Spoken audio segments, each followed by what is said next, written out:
నీకు దేనికైనా ఖర్చు ఉంటుందమ్మా, అవసరాలు కూడా ఉంటాయి.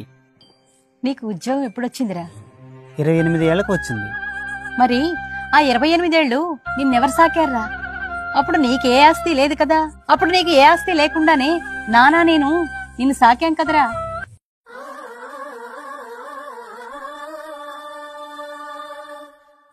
బిడ్డల్ని సాకాలంటే మాత్రం తల్లిదండ్రులకి ఆస్తిపాస్తుల గురించి అవసరం లేదు. కానీ బిడ్డలకి మాత్రం తల్లిదండ్రులు చూడాలంటే ఆస్తిపాస్తులు కావాలా? నువ్వు నా కడుపులో పడ్డప్పటి నుంచి చూశాను. నీకు నడక రానప్పుడు చూశాను, నీకు మాట రానప్పుడు చూశాను, నీకు చదువుకునేటప్పుడు చూశాను, చదువు రానప్పుడు చూశాను, ఉద్యోగం రాకముందు చూశాను, ఉద్యోగం వచ్చిన తర్వాత చూశాను. 28 సంవత్సరాలు నువ్వు నాకు ఏ ఆస్తి పంచకపోయినా నిన్ను కష్టపడి సాకాను. ఇప్పుడు కూడా 28 సంవత్సరాలు నన్ను కూడా నువ్వు సాకవలసిందే. నీకు ఏ ఆస్తి ఇవ్వను, నేను ఏ పని చెయ్యను.